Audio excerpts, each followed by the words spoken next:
Hello ARMYs, welcome back to my channel. So ARMYs, जैसा कि हमने नेक्स्ट एपिसोड में देखा था, जिमिन, जेनी और बाकी बच्चे सब भी सेफ थे और वो भी हॉस्पिटल में एडमिट थे।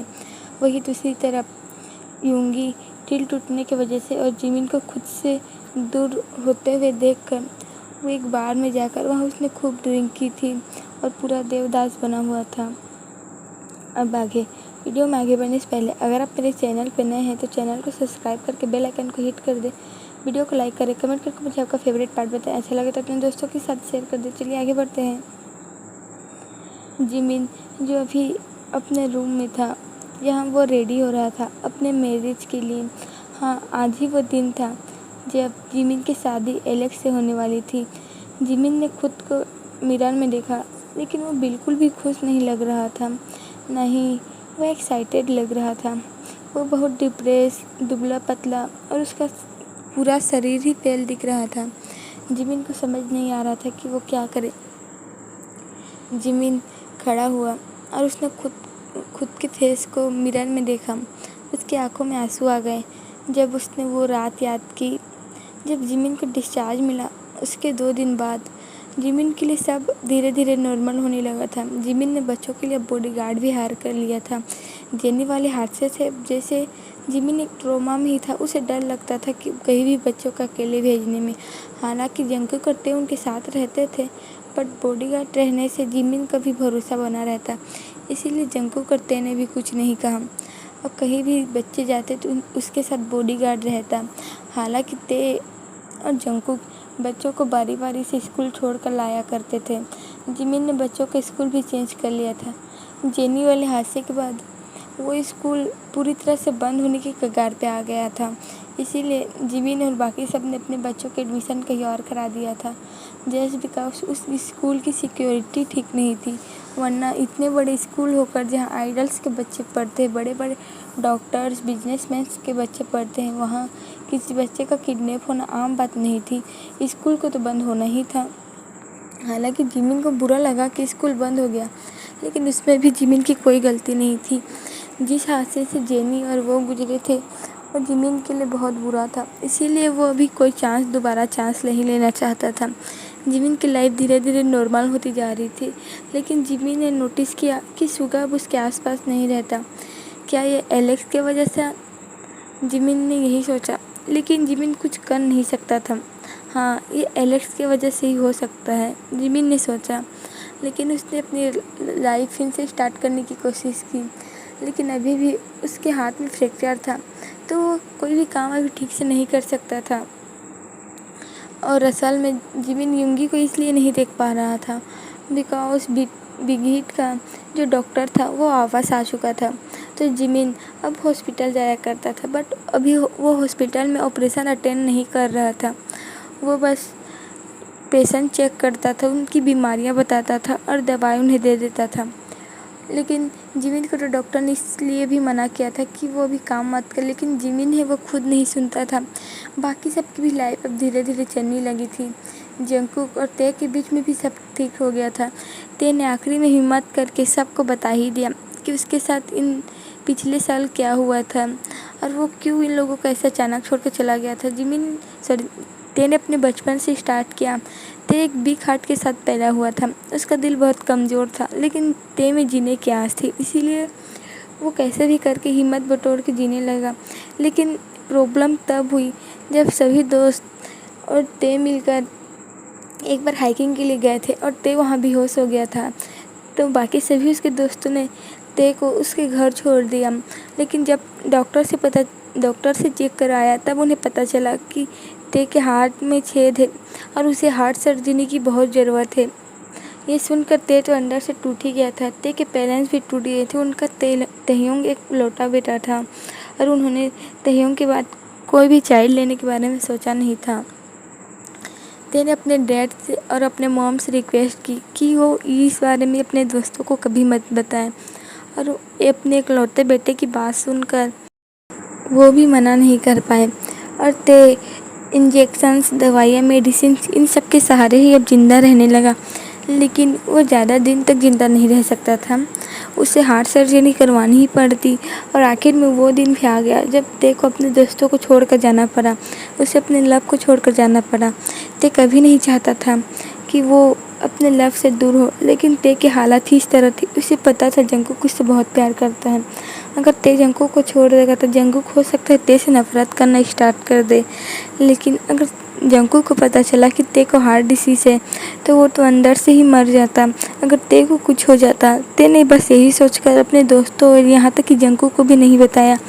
अगर उसका ऑपरेशन सक्सेसफुल नहीं होता तो क्या होता? अगर तायंग जिंदा ही नहीं रहता, फिर उसके दोस्त और उसके जंगकुक क्या करता? इसीलिए ते ने यही सोचा कि अगर उसका ऑपरेशन सही से नहीं हुआ तो उसके दोस्त उससे नफरत ही करते रहेंगे कि वो उन्हें छोड़कर चला गया। लेकिन भगवान को ये मंजूर नहीं थे, इसीलिए मिरेकल होकर ते पिछले 7 साल से ज़िंदा था और उसको ऑपरेशन आखिर में जिमिन के साथ ही जिमिन नहीं किया और ते अभी फिट एंड फाइन था। हालांकि जिमिन इसे इंस्ट्रक्शन देता था कि उसे ज़्यादा काम नहीं करना है, कोई भारी चीज़ें नहीं उठानी है, उसे कोई थका देने वाला काम नहीं करना जिससे उसके हार्ट रेट बढ़े। और ते भी उसकी बात मानता था और जंगकुक भी समझता था। इसीलिए उसने ते से कहा था कि उसे एक ऐसा हस्बैंड चाहिए जो घर को संभाल सके, उसके बच्चों को संभाल सके। जंगकुक, ते और उसके दोस्तों के बीच सभी चीज़ें ठीक हो गई थी। यहाँ तक कि यूंगी और उसके दोस्तों के बीच भी कहीं ना कहीं सभी चीज़ें सही हो चुकी थी। जिमिन यूंगी को मिस किया करता था। उसके बिना मन नहीं लगता था। उसके फ्लावर्स की उसे आदत हो चुकी थी। उसके मैसेज, उसके कॉल्स, अब जिमिन उन सबको मिस कर रहा था।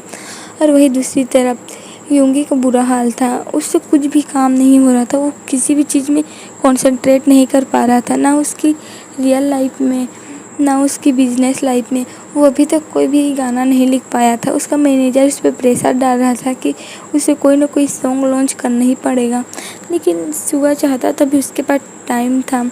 उसने अभी अपना एक कॉन्सर्ट इटली में पूरा किया था, तो वो चाहे तो अभी ब्रेक ले सकते हैं। और यूंगी ने ऐसे ही किया। उसने कंपनी से अभी ब्रेक लिया हुआ था। अभी वो फ्री था। वो फ्री नहीं था, वो अभी सैड था, वो उदास था, वो जिमिन की यादों में खोया हुआ था। यूंगी को हमेशा उसके मिडिल स्कूल के लास्ट ईयर बहुत याद आते थे जब वो जिमिन के साथ था। उसे उसका फर्स्ट ईयर भी याद आता था, वो पल जब वो जिमिन के साथ बिताया करता था। मायरा के ना आने से पहले वो मायरा को बहुत दोस्ता था, लेकिन उसके कोसने से ही तो अब नहीं हो सकता है ना। असली गलती तो यूंगी की ही थी। यूंगी ने ही मायरा की बात पे यकीन किया था और शायद यूंगी यही बात समझकर अब जिमिन को परेशान करना भी बंद कर दिया था। शायद उसे लगा कि उसके लिए एलेक्स ही सही है। कम से कम एलेक्स जिमिन को खुश तो रख पाएगा। कम से कम एलेक्स तो है जो जिमिन को समझ पाएगा, उसके बच्चों की देखभाल कर पाएगा। यही सब सोच कर यूंगी ने अब जिमिन को फ्लावर्स भेजना बंद कर दिए, उसके आगे पीछे घूमना बंद कर दिया, उसे कॉल्स करना बंद कर दिए, उसे एसएमएस करना बंद कर दिए। लेकिन एक तरह से ये सारी चीज़ें यूंगी के लिए एक हैबिट बन चुकी थी।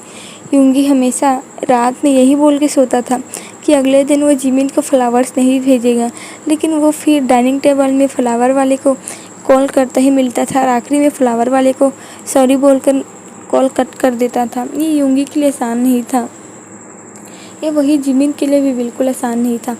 वो कहते हैं ना, किसी चीज़ की आदत हो जाने के बाद अगर वो हमें नहीं मिले तो हम उसे मिस करने लगते हैं। ऐसा जिमिन के साथ भी था। एलेक्स जिमिन के घर आया करता था, उसके बच्चों से बात किया करता था। एलेक्स अपनी शादी के लिए बहुत खुश था। एलेक्स तो कहता था अगर जिमिन के हाथ में फ्रैक्चर नहीं होता तो वो अगले वीक की शादी कर लेते हैं। और ऐसे ही दिन स्टार्ट हो गए और सभी अपने अपने लाइफ में सही जगह पे आ गए। जिमिन भी अब थोड़ा थोड़ा ठीक होने लगा था, उसका हाथ भी अब वर्क करने लगा था। लेकिन जैसे कि वो खुद एक डॉक्टर है तो वो अपने उस हाथ पे ज़्यादा प्रेशर नहीं डालता था। अच्छी बात तो ये थी कि जिमिन जिस हाथ से ऑपरेशन करता था उसमें चोट नहीं लगा था, वरना जिमिन हमेशा के लिए ऑपरेशन करना छोड़ ही देता। लेकिन जिमिन को ऑपरेशन करना पसंद था। जिमिन कुछ ना सोचते हुए अब यूंगी के बारे में सोचने लगा। और वो दिन भी आया जब जिमिन के हाथ से प्लास्टर उतर गया और उनकी शादी में सिर्फ एक दिन बचा था। जिमिन ने अपनी शादी की प्रिपरेशन पूरी कर ली थी, लेकिन सच कहा जाए तो जिमिन ने ये सब आधे मन से किया था। उसे एलेक्स से शादी करने में कोई दिलचस्पी नहीं थी। वो एलेक्स से प्यार भी नहीं करता था, ये तो बस जेनी के लिए है। जिमिन ने एलेक्स से कुछ मांगा, एलेक्स ने उसे दिया, लेकिन बदले में जिमिन से कुछ मांगा तो जिमिन मना नहीं कर सकता था। जिमिन ये सारी सिर्फ अपने बच्चों के लिए कर रहा था, उसकी खुशी के लिए नहीं। जिमिन को अच्छे से पता है कि उसकी खुशी किस में है, उसकी खुशी यूंगी में है, और ये बात उसके दोस्त भी समझते हैं। इसीलिए वो जिमिन को हमेशा समझाया करते थे कि अभी भी टाइम है, मान जाओ, तुम अभी एलेक्स से शादी मत करो। लेकिन उनके भी कहने के लिए ये वक्त बहुत कम था, जस्ट बिकॉज वो जानते थे कि उनका कहना शायद तक जिमिन को हर्ट करेगा। लेकिन वो एक दोस्त होने के नाते जिमिन को एक अच्छी एडवाइस ही दिया करते थे, लेकिन कहीं ना कहीं वो जानते थे जिमिन जो कर रहा है वो सही है, ये जिमिन की लाइफ है, जिमिन डिसाइड कर सकता है कि उसे किसके साथ रहना है। और ऐसा वो दिन भी आया जैसा कि हमने बताया था। एक दिन बचा हुआ था जिमिन की शादी में। जिमिन को एक बार से कॉल आया। जिमिन को कहा गया कि यूंगी उस बार पे है और कब से जिमिन का नाम लिया जा रहा है। बारटेंडर ने बड़ी मुश्किल से यूंगी के फ़ोन को यूंगी से अनलॉक कराकर जिमिन को कॉल किया है और प्लीज़ जिमिन वहाँ आकर यूंगी को ले जाए। जिमिन का तो दिमाग ख़राब हो गया जब उसने ये सुना। उसने बिना वक्त गवाए उस बार पे पहुँचा, यूंगी को रिसीव किया और वो यूंगी को लेकर उसके अपार्टमेंट चला गया। यूंगी का अपार्टमेंट उसके कंपनी के बगल में ही था, ज़्यादा करीब नहीं तो ज़्यादा दूर भी नहीं। जिमिन को पासवर्ड नहीं पता था, लेकिन जिमिन ने सोचा कि वो एक बार ट्राई तो कर सकता है, और जस्ट बिकॉज जिमिन ने सोचा था वैसा ही हुआ। जिमिन और यूंगी की फर्स्ट डे जिस दिन वो फर्स्ट टाइम डेट पे गए थे वही उसका पासवर्ड था। जिमिन यह देखकर हैरान था कि यूंगी ने ये पासवर्ड क्यों डाला है, बट वो अभी इस ढंग की यूंगी से कुछ कह भी नहीं सकता था। जिमिन ने यूंगी को किसी तरह अंदर लाया और उसके शूज़, उसके सॉक्स उतारे, उसका जैकेट निकाला, उसका टाई निकाला और यूंगी के लिए पानी लेने के लिए किचन में चला गया। जब जिमिन वापस आए तो उसने देखा कि यूंगी अब बैठ चुका है।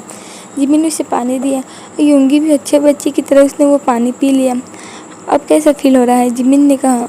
नहीं, अभी भी सर दर्द कर रहा है, मुझे और पीना है।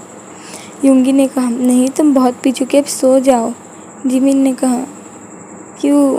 ताकि तुम कल एलेक्स से शादी कर सको, यूंगी ने कहा। और यूंगी की बात से साफ समझ आ रहा था कि वो जिमिन को ताना कस रहा है। तुम्हें पता है हमारी फर्स्ट डेट, हमारी फर्स्ट मीटिंग, मैंने तुम्हें फर्स्ट टाइम कैसे देखा था?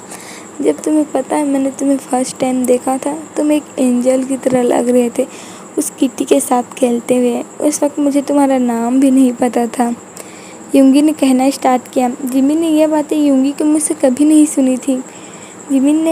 यूंगी ने कभी नहीं बताया था जिमिन को कि वो किस तरह जिमिन से मिला था, वो किस तरह जिमिन को देखा था। यूंगी ने आगे कहा, एक प्योर एंजल, तुम्हें पता है तुम उस रात मेरे सपनों में भी आए थे। मुझे तो तुम्हारी ही तलाश थी, लेकिन शायद किस्मत हमें मिलाना चाहती थी। तुम अगले ही दिन मेरे क्लास में आए, मेरे दोस्त के भाई बनकर तुम हमारे ग्रुप में शामिल हो गए। मैं कितना खुश था जिमिन, तुम्हें पता है? यूंगी ने आगे बताना स्टार्ट किया। तुम जिस तरह से अपनी आई स्माइल दिखाते थे, तुम जिस तरह से हंसते थे, तुम्हारा वो गुस्सा हो जाना और तुम्हारा वो छोटी छोटी बातों पे मुस्कुराना मुझे कितना पसंद था। यूंगी ने आगे कहा, तुम्हें पता है जब मैं और नामजुन स्टाफ रूम गए थे हमारी सीटें चेंज करने के लिए, मैंने जानबूझकर तुम्हारी और मेरी सीट एक साथ रखी ताकि हम एक साथ पढ़ सके। जब तुम्हारी ओरिजिनल मॉम ने स्कूल में आकर हंगामा मचाया था और तुम डरे हुए थे तो मुझे बहुत गुस्सा आ रहा था। मुझे लगा कि मैं तुम्हारी मॉम को मार ही दूँ, लेकिन मैं जानता था कि अगर वो तुम्हारी रियल मॉम हुई तो तुम्हें उनके बारे में जानने का पूरा हक है, इसीलिए मैंने कुछ नहीं किया। जिमिन ये सब सुन रहा था, लेकिन जिमिन बहुत हैरान था। जिमिन ने कभी एक्सपेक्ट नहीं किया, तो उसे हमेशा पता था कि सुगा और वो एक दूसरे को पसंद करते हैं, लेकिन कब से वो भी नहीं। तुम्हें पता है जब जिन योंग वाला कांड हुआ तुम उस वक्त चुपचाप सब कुछ सुन रहे थे, मैं बस तुम्हें देख रहा था। जब हम अपने ट्री हाउस में थे, तुम फर्स्ट टाइम हमारे ट्री हाउस आए थे, तुम्हें पता है जो ड्रेस मैंने तुम्हें दिया था, जिमिन को वो शर्ट याद है जो फर्स्ट टाइम यूंगी ने जिमिन के लिए बाय किया था बिकॉज जिमिन के पास उस वक्त पैसे नहीं थे, उसके पैसे जंगू के पास थे।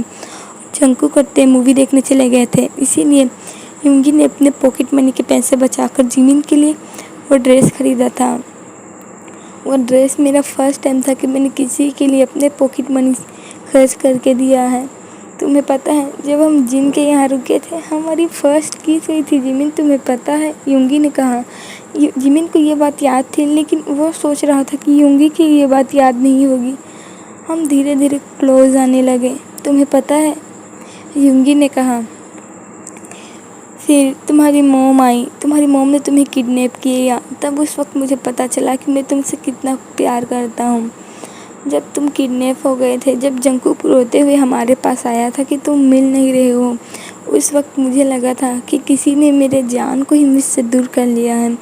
मुझसे सांस लेना भी भारी हो रहा था। मुझे समझ नहीं आ रहा था कि मैं क्या करूँ।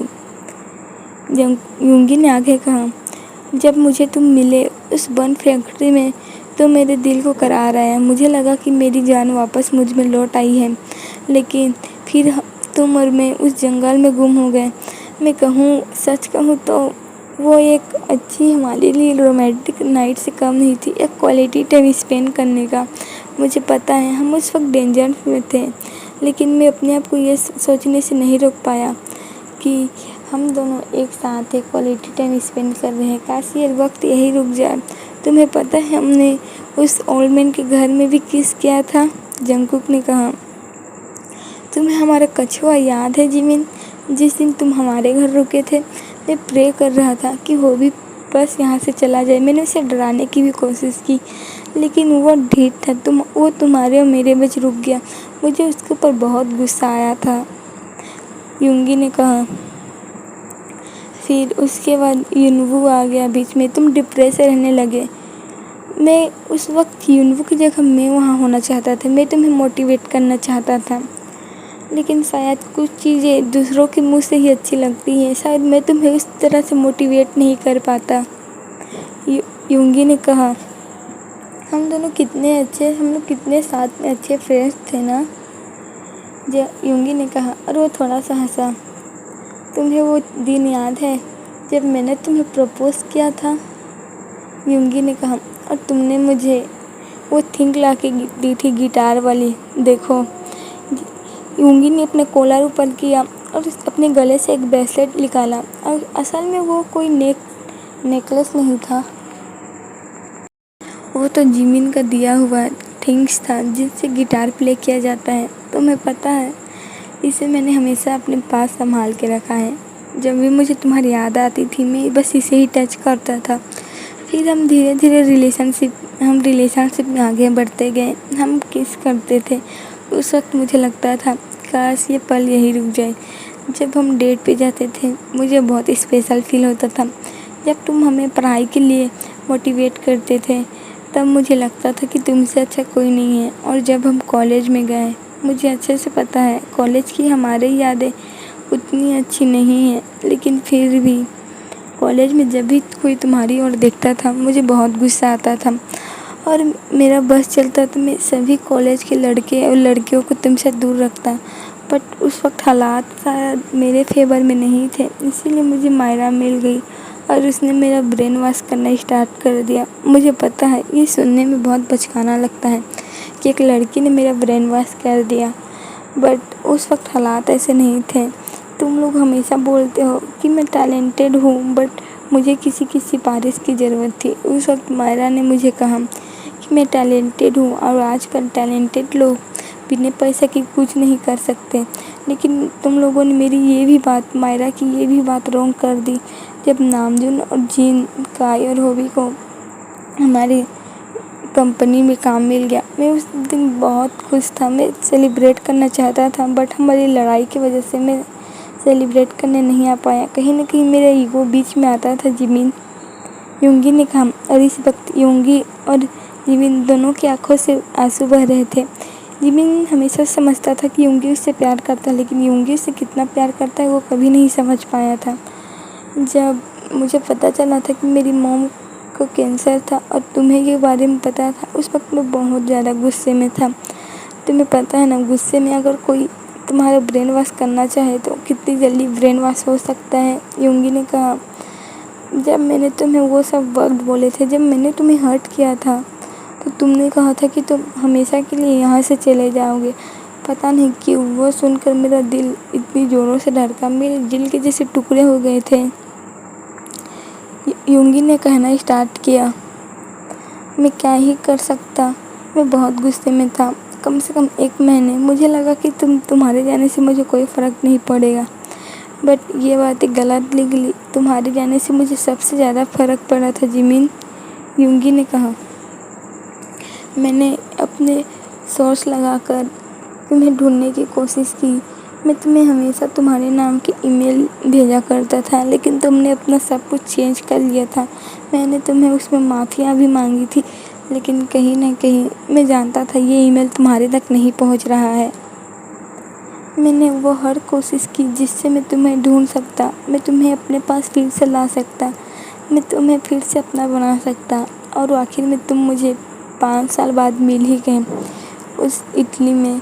मैंने तुम्हें देखा था टीवी में, तुम बिल्कुल उस एंजल की तरह लग रहे थे। तुम घबराए हुए थे, परेशान थे, डरे हुए थे कि बाकी पेशेंट्स का क्या होगा। तुम उस वक्त भी दूसरों के बारे में सोच रहे थे जिमिन, और मुझे तुम्हें देखकर बहुत खुशी हुई थी। वो वक्त ऐसा नहीं था कि मैं खुश हो सकता, लेकिन एक बार फिर मेरा ईगो बीच में आया। मैंने तुम्हें हर्ट करने के बारे में सोचा, लेकिन मैं चाहकर भी तुम्हें हर्ट नहीं कर पाया जिमिन। तुम हमारी कंपनी में ऐसे ही नहीं आए थे। मैंने अपने योंग से कहकर तुम्हें हमारी कंपनी में भेजा था, योंगी ने कहा। और इस वक्त योंगी और जिमिन दोनों की आंखों से आंसू निकल रहे थे और दोनों एक दूसरे के बहुत करीब थे। मैं तुम्हें सच में प्यार करता हूँ जिमिन। मैं अपना प्यार प्रूव करने के लिए तुम्हें क्या करूँ बताओ। मुझे पता है मैं एलेक्स जैसा उतना पावरफुल नहीं हूँ, मैं एलेक्स जैसे हैंडसम भी नहीं हूँ। तुम्हें पता है मैं तुमसे प्यार करने के लिए मेरे पास शब्द नहीं है। मैं अपने इस प्यार को बयान नहीं कर सकता कि मैं तुमसे कितना प्यार करता हूँ, योंगी ने कहा। और लास्टली उसने जो इतने देर से रोक रखा था उसने वो कर दिया। उसने जिमिन को किस किया और जिमिन भी इस वक्त फुल इमोशनल था, वो भी इसे चाहता था। जिमिन ने भी किस बैक करना स्टार्ट किया और दोनों ना चाहते हुए नहीं, कहीं ना कहीं उनका दिल ये चाहता ही था। दोनों ने एक साथ लव मेकिंग किया, वो दोनों इंटीमेट हुए। योंगी हाफ नशे में था लेकिन जिमिन होश में था, लेकिन जिमिन जो भी कर रहा था उसे ये करना सही लगा और दोनों इंटीमेट हुए। जिमिन सोया हुआ था, तभी उसकी आंखें खुली। उसे प्यास लग रही थी। जिमिन ने अपने बगल में टच किया, वहाँ कुछ नहीं था। जिमिन उठ के बैठने की कोशिश की, बट जिमिन के बॉडी में बहुत ज़ोर से दर्द हुआ। जिमिन ने अपनी आंखें खोली और एक बार रूम को देखा। जिमिन ये देखकर चौंक गया था, बिकॉज ये जिमिन का रूम नहीं था। जिमिन ने जैसे तैसे कर बेड में बैठा और उसने लाइट स्टैंड से लाइट ओपन की। उसने देखा कि वो अपने रूम में नहीं है। जिमिन घबरा गया। जिमिन ने खुद को देखा, वो बिना कपड़ों के था। जिमिन ने रूम में इधर उधर देखा, उसे योंगी की फ़ोटो दिखी। फिर उसे कल रात का हादसा याद आने लगा कि कल रात क्या क्या हुआ था। कल वो और योंगी लव मेकिंग किए थे, वो लोग इंटीमेट हुए थे। जिमिन ने अपने राइट साइड देखा, वहाँ योंगी बिना कपड़ों के सो रहा था और जिमिन जिसकी शादी है वो यहाँ नेकेड उसके एक्स बॉयफ्रेंड के साथ उसके बेड पे था। जिमिन और कुछ सोच नहीं पा रहा था कि वो क्या करे। जिमिन उठा, उसने अपने कपड़े पहने और वो बिना कुछ सोचे समझे वहाँ से चला गया। उसके बैक में बहुत ज़्यादा दर्द हो रहा था, उसके पूरी बॉडी में दर्द हो रहा था, बट फिर भी जिमिन को वहाँ से जाना ही सही लगा और जिमिन वहाँ से चला गया। उसे पता नहीं था कि उठने के बाद योंगी क्या रिएक्ट करेगा, कैसा रिएक्ट करेगा। जिमिन यही सब सोच रहा था। तभी उसे लगा कि कोई उसके दरवाजे पे नॉक कर रहा है। जिमिन अपने ख्याल से बाहर आया और उसने दरवाजे की ओर देखा। वहाँ जिमिन के पेरेंट्स खड़े थे। मॉम, डैड, जिमिन ने कहा। बेबी, तुम डरे हुए हो? मिस्टर पार्क ने कहा। डैड, बस थोड़ा सा, जिमिन ने कहा। डरो मत, मैं यहीं हूँ, मिस्टर पार्क ने कहा। ओके आदमी, आज के लिए इतना ही। आपसे फिर मिलेंगे नेक्स्ट एपिसोड में। तब तक के लिए बाय। कमेंट करके मुझे ज़रूर बताएं कि ये एपिसोड आपको कैसा लगा।